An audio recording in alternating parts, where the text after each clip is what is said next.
TV, Peradaban dan Jati Diri Bangsa.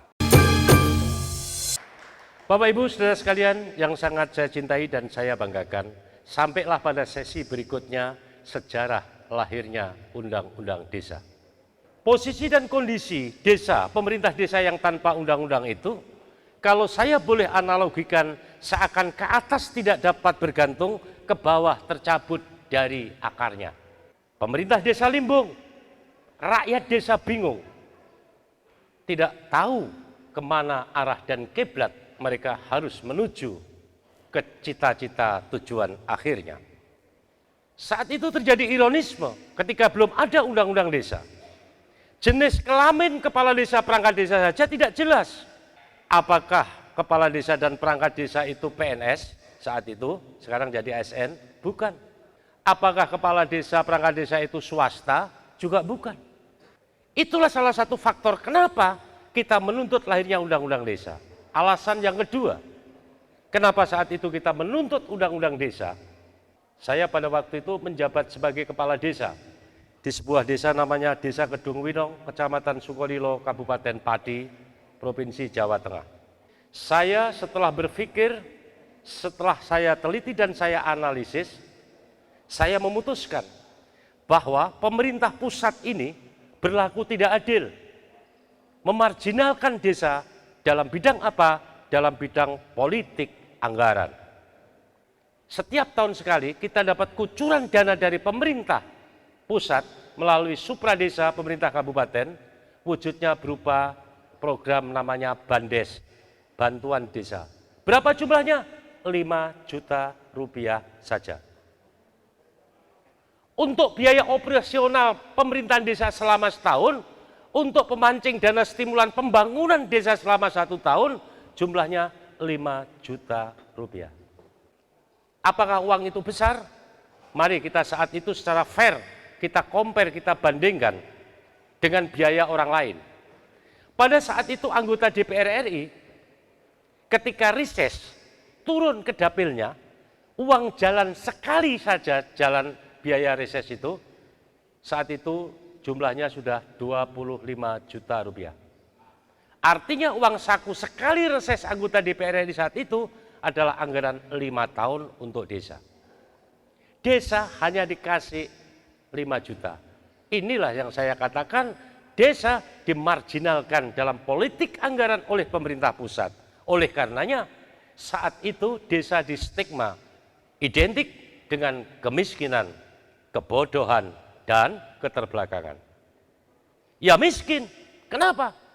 Karena dengan sengaja dan terencana pemerintah pusat memperlakukan tidak adil dalam hal anggaran terhadap rakyat desa.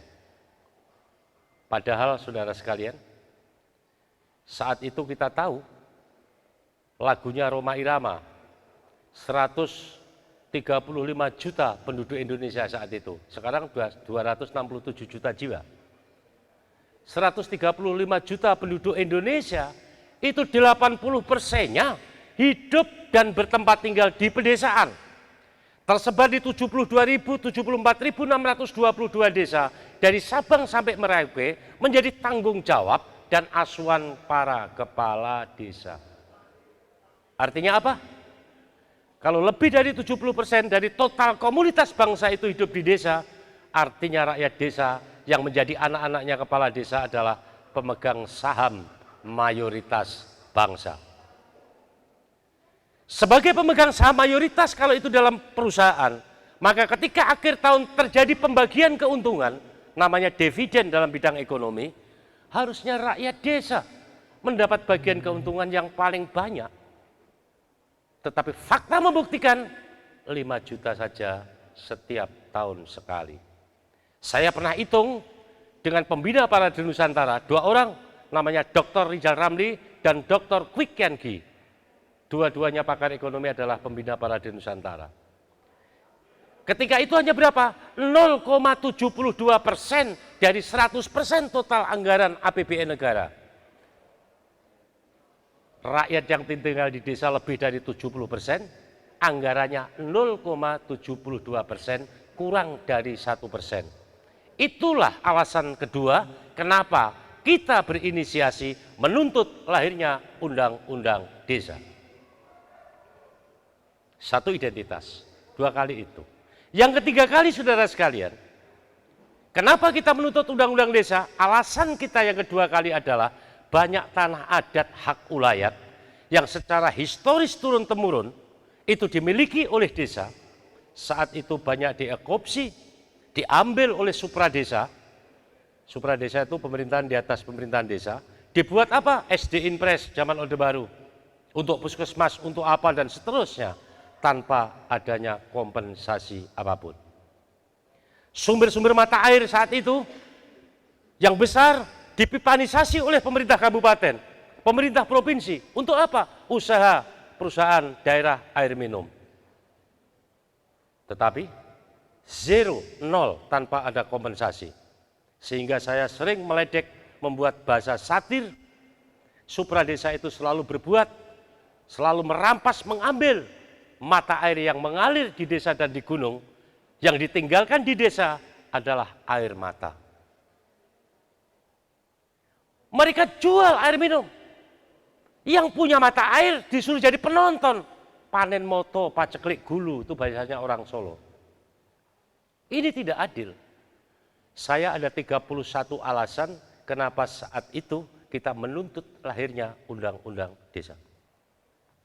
Saya melompat. Sepakatlah dari Praja Jawa Tengah, kemudian bergabung AKD dari Provinsi Jawa Timur. Bergabung juga Persatuan Kuwu dari Jawa Barat. Saat itu belum ada Provinsi Banten. Beberapa provinsi di luar Jawa, maka kita sepakat mendirikan organisasi kepala desa perangkat desa dalam skala nasional yang namanya Parade Nusantara. Saat itu belum ada abdesi. Abdesi bahkan belum pacaran itu, belum nikah. Berarti tidak ada yang hamil terus melahir namanya jabang bayi abdesi, belum ada. Pak Abdesi, itu masih di Lauhul Mahfuz. Ya belum ada tentu saat itu. Belum ada PPDI, belum ada apapun.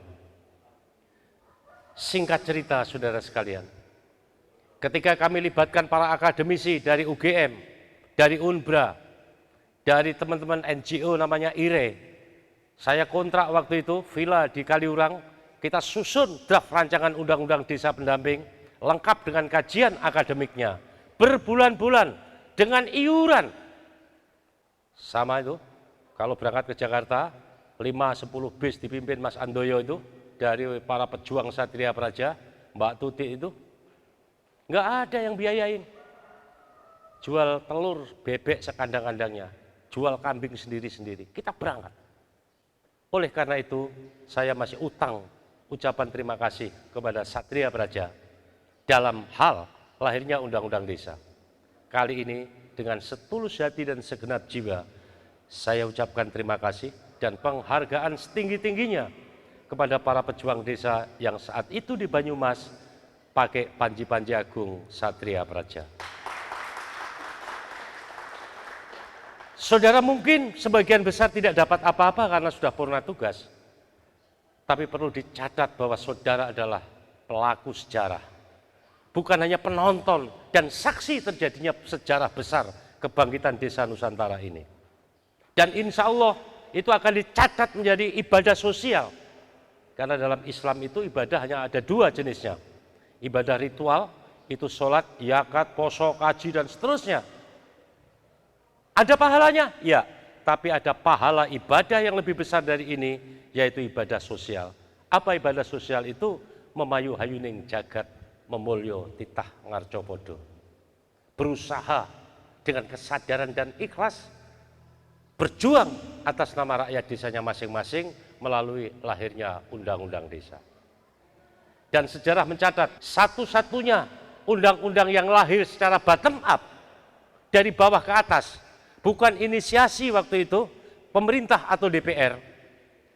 Secara formal undang-undang ya akhirnya inisiasi mereka adalah Undang-Undang Nomor 6 tahun 2014 tentang desa. Sampai hari ini prestasi ini belum terpecahkan oleh kegerakan organisasi apapun di muka bumi Indonesia ini. Kebanggaan. Bapak Ibu saudara sekalian yang sangat saya hormati, ketika kita berbulan-bulan menyusun draft sandingan rancangan undang-undang desa. Ketika atas bantuan Pak SBY dengan kompensasi kita dukung jadi presiden dan jadi tahun 2004. Ulangi, kompensasinya adalah kita dukung sampai menjadi presiden. Disetujui sebagai hak inisiatif pemerintah. Beragam etnis, suku bangsa, seni dan budaya tampil dalam kemandirian. DTV, Peradaban dan Jati Diri Bangsa.